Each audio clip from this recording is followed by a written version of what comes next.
동안 잘 계셨죠? 네.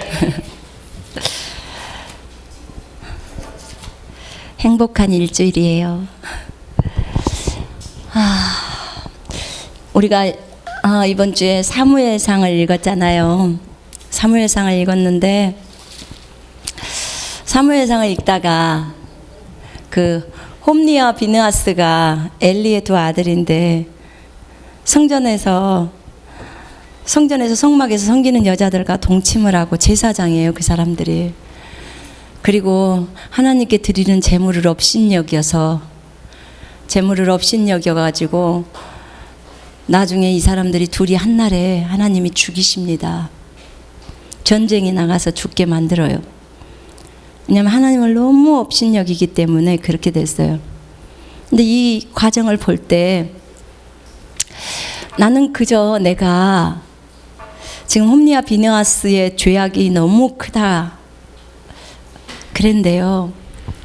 제가 주님 앞에 기도하다 보니까 그 죄가 제 죄더라고요. 저에게 있는 죄악이었어요. 우리가 성전이라는 곳에 살면서, 물론 성전은 성령이 우리 안에 들어오셨기 때문에 우리 몸이 성전입니다. 그런데 이 성령님을 모시고 살고 또 우리는 이 교회에서 살잖아요. 근데 이곳에서 살면서 또 중국에서도 교회에서 살았었는데 그 살면서 내가 그들과 동일하지 않았던가, 내가 하나님을 두려워하지 않고 그렇게 하나님을 존중하게 섬기지 않은 그 죄악들이 다 회개가 되는 거예요. 얼마나 부끄럽고 그리고 얼마나 감사한지. 아까 그러잖아, 오신실하신 주를 부르는데 구약이었으면 나는 진작 돌에 맞아 죽었고 죽어도 몇 번을 죽었을 텐데 이 죄악 때문에. 지금 이 신약에 와서 예수님의 은혜로 여러분, 나도 살아있지만 여러분도 살아있어요. 그죠? 여러분도 죄악 때문에 진작 죽었겠지요? 네. 어저께 그 승현 씨 왔을 때 마지막에 기도를 같이 영접 기도를 했어요. 그는 자기는 도저히 하나님 앞에 나갈 자격이 없는 사람이래요. 자기가 엄마 때리기도 했었고 그래서 엄마가 저런 아픈 원인이 되기도 했대요. 그런 자책감에 막 괴로워하더라고. 하나님 앞에 회개했냐 그랬더니 회개했다는 거예요. 근데 그 엄마에 대한 안쓰럽고 미안한 마음들 있잖아요. 그런데도 자기는 도저히 하나님 앞에 나갈 자격이 없대. 그래서 그랬어요. 너 자격 없지. 내가 봐도 너 진짜 자격 없어. 근데 나는 더 자격이 없는 사람이야. 나도 땡이고 너도 땡이고 여기 있는 강산 형제도 땡이고 다 땡이야. 어느 누구도 하나님 앞에 나갈 자격이 있는 사람 이 세상 천지에 한 명도 없어. 본인이 죄에 안 저질렀으면 나와보라 그래. 어느 누구도 우리가 하나님 앞에 나갈 자격이 있는 사람은 이 세상에 아무도 없어요. 그죠? 누구 하나 나는 너무 깨끗한 사람이었습니다, 이렇게 말할 수 있는 사람 아무도 없어요. 그래서 그 형제한테 얘기했어요. 어느 누구도 자격이 없다. 그래서 우리가 예수가 필요한 거고 예수가 그래서 너를 위해 죽었다. 나를 위해 죽었다. 그거 하나 믿고 하나님 앞에 가는 거다. 그랬더니 자기가 받아들이더라고요. 예수님을 자기의 주인으로 초대하는 거예요. 주님이 일주일 내내 저에게 주셨던 것은 마음은 은혜로 채워라. 은혜는 하나님이 우리에게 값없이 주시는 공로예요. 그죠? 값없이 주시는 거. 주님이 자신의 생명을 우리를 위해서 값없이 주셨어요. 얼마나 감사합니까? 날마다 이 예수님이 우리를 위해서 행하신 이 일을 묵상하면 십자가에서 나를 위해서 그 피 흘리시고 채찍에 맞으시고, 정말 제가 베드로전서 2장 24절에 이 말씀을 알 때요, 죄가 없으신 그분이 우리를 위해서 친히 죄가 되셨어요. 그리고 우리가 십자가에 달려야 할 그 자리에 예수님이 올라가신 거예요. 그리고는 선미의 죄를 전부 그분의 몸에다 다 얹고 가셔버린 거예요. 나를 완벽하게 깨끗게 해서 하나님의 자녀로 삼으시려고, 여러분을 완벽하게 해서 하나님의 자녀로 삼으시려고. 나는 그분이 그 패션 오브 크라이스트 보면은 주님이 채찍에 맞는 장면이 많잖아요.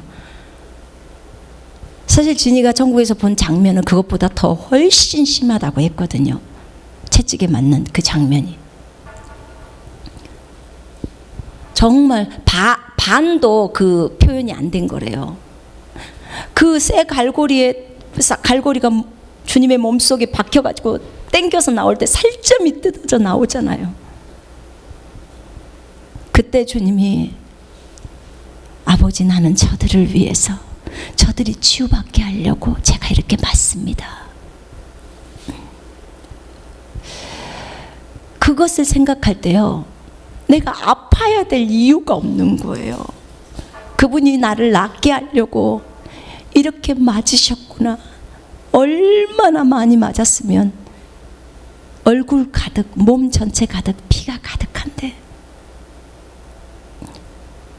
우리 보통 그러잖아요. 부모들이면, 자녀를 낳아본 부모들은 알 거예요. 자식들을 위해서 아무리 피곤해도 막 눈을 비비고 일어나가지고 그 자식들 도시락 싸주고 어떻게든지 하잖아요. 그죠? 자식들.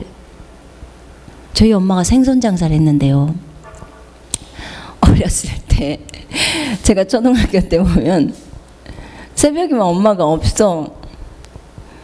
그러면 이제 저희 아버지가 저한테 밥하라고 깨우거든요. 그러면 나는 이제 그게 좀 싫은 거예요. 엄마가 있으면 너무 좋겠다. 근데 우리 엄마는, 우리 가족들이 많으니까 그 생선을 머리에다 이고 가는 거예요. 저기 더 시골로 들어가서 그걸 다 쌀이나 다른 걸로 바꿔가지고, 그래가지고 오는 거예요. 근데 보통 오빠가 그 가서 쌀 같은 거 받아와요. 엄마가 저기서 이고 오면. 그리고 저도 한번 따라가 본 적이 있어. 이 집 저 집 돌아다니면서 팔고, 거기서 보리쌀, 쌀 주는 거 손에 들고 머리에 이고, 그리고 올 때 엄마랑 얘기하면 엄마는 너무 기뻐해요. 우리들이 먹는 것을 보면서. 이게 부모의 마음인 것 같아요. 자식한테 한없이 베풀어도 아깝지 않는 거. 어제 그 승현 형제가 그런 얘기를 하더라고. 자기가 부모한테 너무 못해서 너무 속상하다고. 그래서 내가 그랬어요. 네가 백날 속상해 봐라. 너네 엄마가 너 사랑하는 것만큼 네가 할 수 있는지. 내가 이랬어요. 네가 자식 낳아보면 알아. 네가 아무리 네 부모한테 효도하고 잘해도 네 부모가 너를 사랑한 것만큼 너는 못할 거야. 이게 부모의 마음이에요. 이게 우리 엄마의 마음이었을 거고, 이것이 우리 하나님 아버지의 마음이었을 거예요. 우리 주님이 이런 마음으로 우리를 보시고 우리를 사랑하셔요. 누가복음 15장에 보면요, 탕자라는 아들이 나와요. 너무나 큰 부자인 아버지가 있는데 그 아버지에게는 두 아들이 있어요. 두 아들이 있는데 하나들은 효도를 열심히 하는 아들이에요. 말 잘 들어요.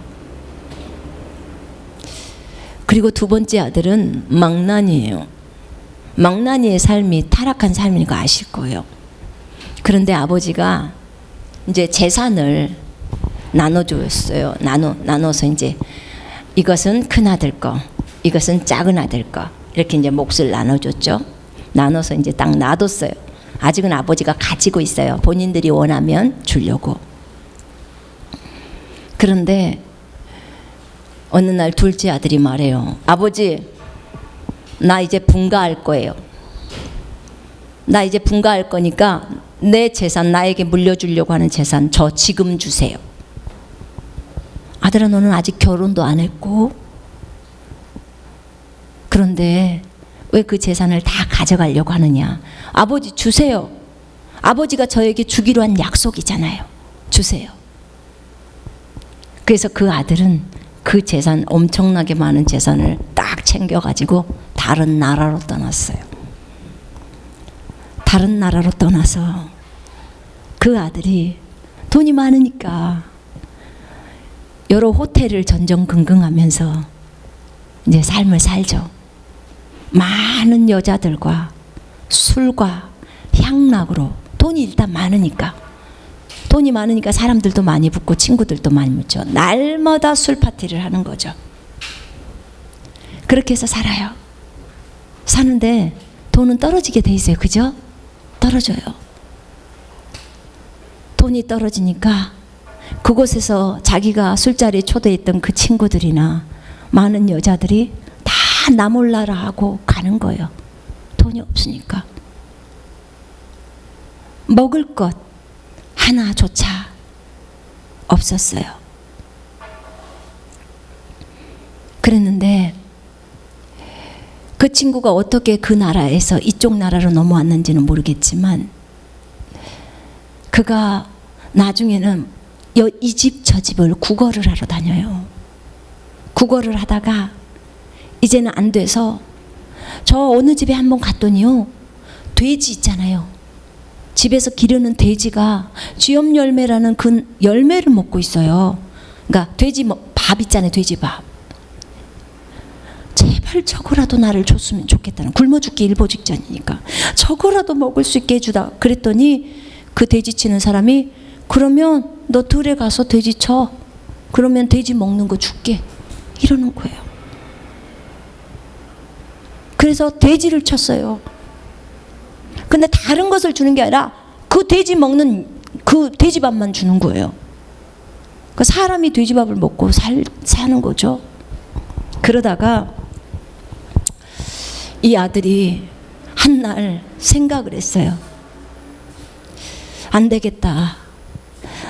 우리 아버지 집에는 엄청나게 많은 곡식과 엄청나게 많은 종들이 있고 그러는데, 내가 차라리 우리 아버지 집에 가가지고 아버지께 잘못을 구하고 정말 나를 종으로 받아주라고, 제발 나를 종으로 받아주라고, 종이라도 받아주라고, 이렇게 해서 내가 우리 아버지 집에 가서 종살이를 해야겠다. 여기서 지금 돼지 치면서 종살이 하잖아요. 차라리 그렇게 해야겠다. 내가 하나님과 아버지께 죄를 범해서 이렇게 됐구나. 이제 깨달은 거예요. 돈이 많을 때는 못 깨달았어요. 그렇게 향락에 젖어 있을 때는 못 깨달았어요. 그런데 돈이 없으니까 깨닫는 거예요. 깨닫고 이제 아버지께로 오는 거예요. 오는데 놀라운 것은 이 아버지는 동구 밖에서 날마다 저 먼 길을 보고 있는 거예요. 혹시나 오늘 내 아들이 돌아오지 않을까? 혹시나 오늘 밤에 돌아오지 않을까? 그 아들이 나간 그 다음 날부터 계속해서 그 아버지는 동구 밖에 나가서 먼 길을 바라보는 게 그 아버지의 일과예요. 너무나 그 아들을 사랑하죠. 그런데 정말 거지 같은 한 사람이 정말 죽기 일보 직전의 상태로 걸어오는 거예요. 근데 그 아버지가 발견한 거야. 그게 아들 같은 거예요. 그 아버지가 맨발로 달리는 거예요. 가서 그 아들을 포옹하는 거야. 안고, 내 아들아 너무 잘 왔다. 너무 잘 왔다. 정말 잘 왔다. 어떤 것도 묻지 않으세요. 그냥 안고 너무 잘 왔다. 사랑한다고 말하시는 거. 그 아들이 그렇게 얘기를 해요. 아버지, 내가 하나님과 아버지께 범죄하였나이다. 나를 아들로 대우하지 마시고 나를 품꾼의 하나처럼 나를 종으로 받아주라고. 아버지, 내가 잘못했다고. 그때 이 아버지가 종을 바로 불러요. 당장 이 아들을 씻기고 가장 좋은 옷으로 입히고 가장 좋은 가락지를 손에다 끼워주고 가서 살찐 송아지를 잡아라. 동네 사람들을 부르고 잔치할 거다. 내가 죽었다가 살아 돌아온 내 아들을 위해서 잔치할 거다. 이렇게 말해요. 그 아버지 입장에서는 이 아들을 잃어버렸다고 생각하는 거예요. 죽었다가 살아 돌아온 아들이라고 생각하는 거예요. 그 아버지가 진정으로 하나님 아버지예요. 우리 아버지.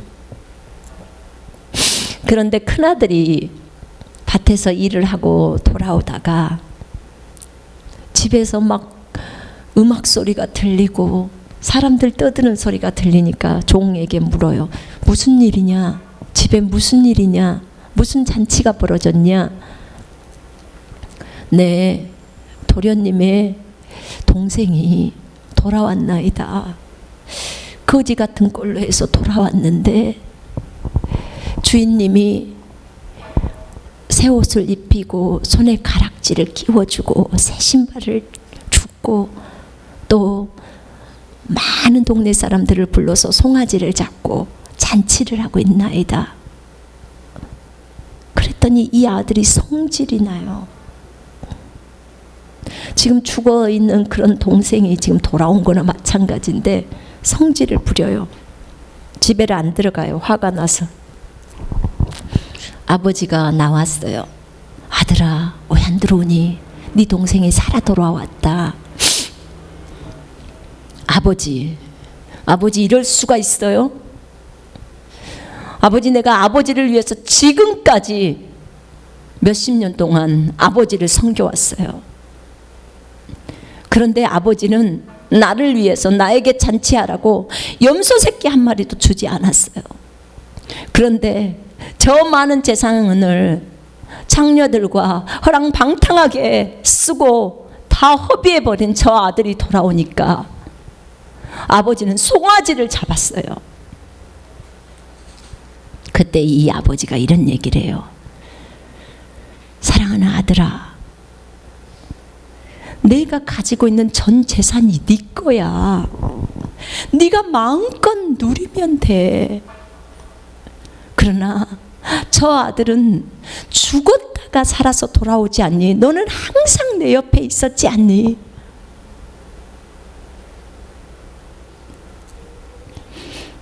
이 부모의 심정이 되보는 것과 형제 자매의 심정이 되는 건 다르더라고요. 진짜 달라요.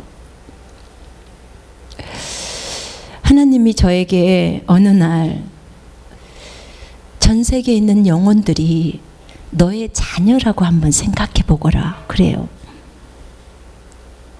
너의 자녀라고 생각한다면 너는 전 세계의 어떤 영혼도 다 품을 수 있다. 이러시는 거예요. 이게 비결이래요. 그런데 제가 여기에 와서요, 한국에 와서 느낀 거예요. 한국에 와서 제가 다문화 거리를 가고, 제가 참 조선족 분들한테 미안한데 그분들과 많이 교제해보고 전도해보면 정말 밝히는 게 돈밖에 없고 관심거리가 오직 돈이더라고. 근데 내가 중국에서 사역을 할 때 만난 중국 분들은 정말 그러지 않았는데 어떻게 중국인인데 저럴 수 있을까? 정말 달랐어요. 그런데 주님이 저한테 새벽에 기도할 때 그 얘기를 하시더라고. 너가 어저께 저기 조선족이 자전거 타고 가는 거 봤지? 예. 너가 치마 입고 그들이 자전거를 탈 때 너가 뭐라고 했니? 이제 주님이 내가 했던 말을 다 들으신 거예요. 그냥 나는 그냥 한마디 한 건데, 너무 짧은 치마를 입고 자전거를 타니까 제가 저 앞에서 보이는데 속옷이 다 보여버리는 거예요. 걸어오는데. 이게 이제 중국인들은 많이 그러고 다니기 때문에 이해를 하는데, 지금 여기가 한국 땅이잖아요. 근데 한국의 문화에서는 그게 받아들이기 참 어려울 거예요. 한국 분들이 볼 때 꼴불견이다 뭐 이런 것들이 있을 거예요. 근데 내 마음 안에서, 생각 안에서 내가 밖으로 많이 뱉은 건 아니었어요. 그냥 혼자 가면서 저 모습이 정말 너무 보기가 안 좋은 거예요. 이 한국에 왔으면 한국의 문화에 좀 따라줬으면 좋았을 텐데 하는 생각이 드는 거예요. 근데 왜 저럴까? 그런데 그걸 주님이 새벽에 저한테 지적을 딱 하시는 거예요. 저한테 뭐라고 하냐면, 그 자전거 타고 가는 사람이 네 딸이라면 너 어떻게 했을 것 같니? 네 딸이라면 어떻게 했을 것 같니? 그리고 제가 새벽에 기도하러 나왔을 때 보면 길에서 담배 피시는 분들이 새벽부터 많아요. 5시 몇 분부터. 그분들이 이제 차를 타려고 그 회사 차를 타고 가려고 하잖아요.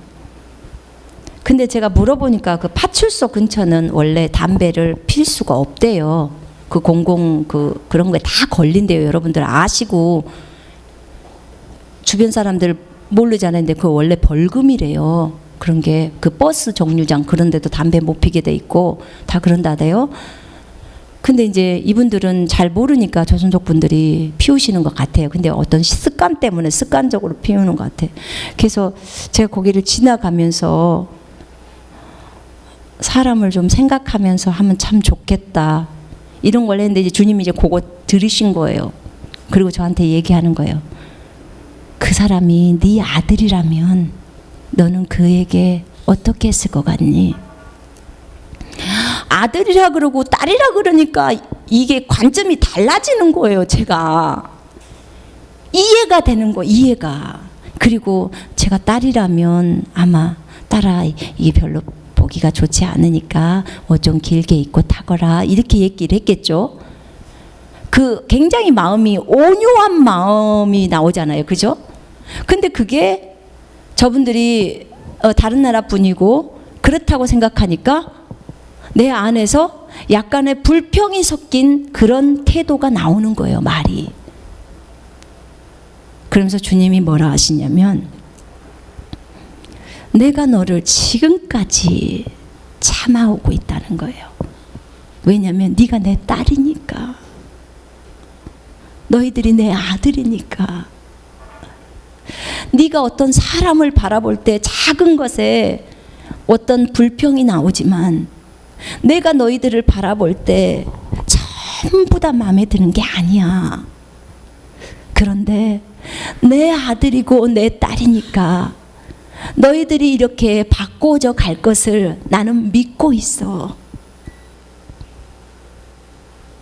그래서 내가 너를 기다려주고 인내하면서 있는 거야. 그렇게 너도 저들을 네 자녀라고 한번 생각해 보면 네가 다 받아줄 수 있어.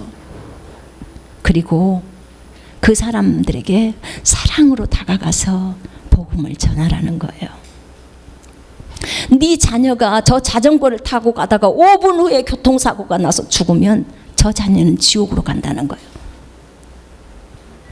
네 자녀라고 한번 생각해 보면 네가 걸음을 걸을 때 저 사람을 그냥 스치고 지나가겠니? 아니면 멈춰 서서 전도지를 주면서 다시 한번 예수 믿으라고 하겠니?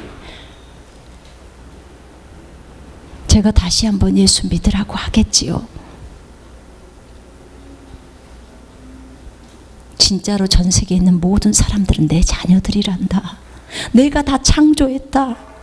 내가 핏값으로 값을 주고 샀어. 저들이 예수를 몰라서 지옥 가는 거야.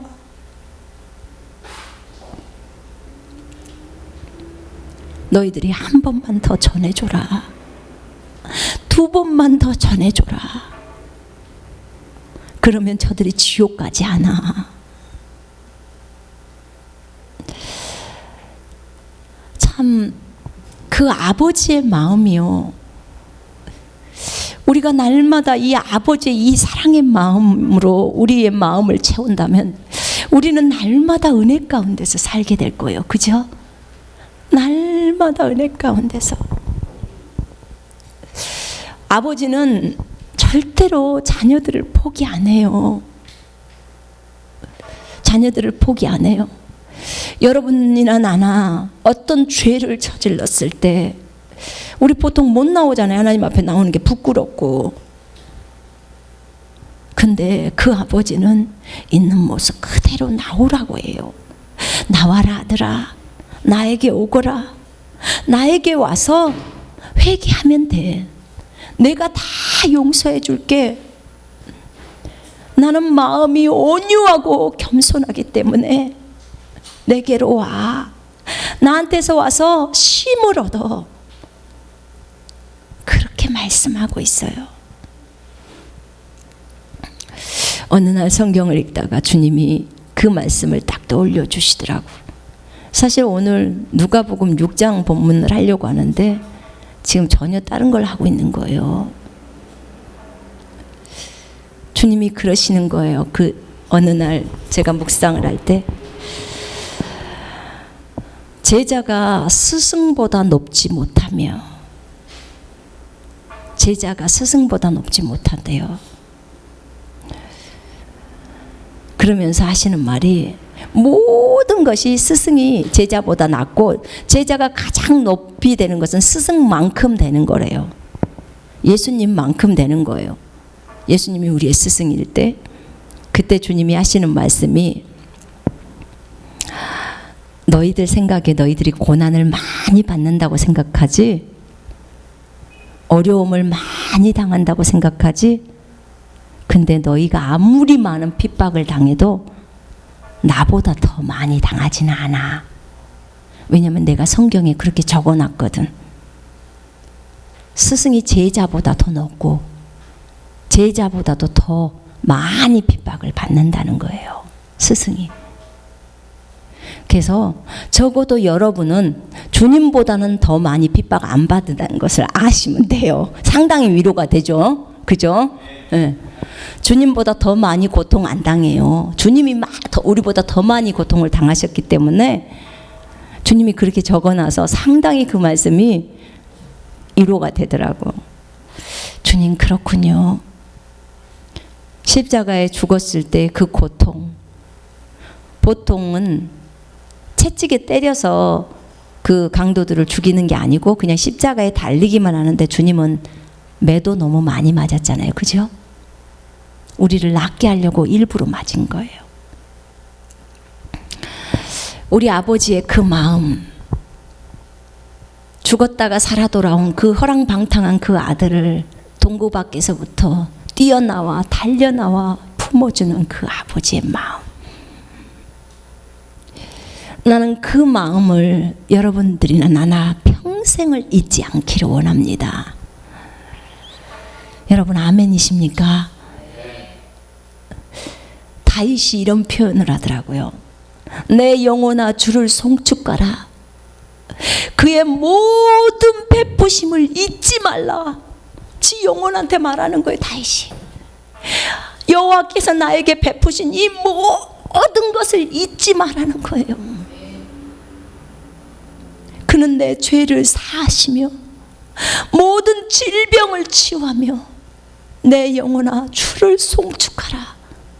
그는 내 힘을 독수리의 힘같이 새롭게 하셨다. 여러분 다윗이 범죄한 거 아시잖아요. 다윗이 간음했고 간음만 했나요? 그 간음하는 여인의 남편을 살인시켜버렸어요. 죽여버렸어요. 그 여자를 얻으려고.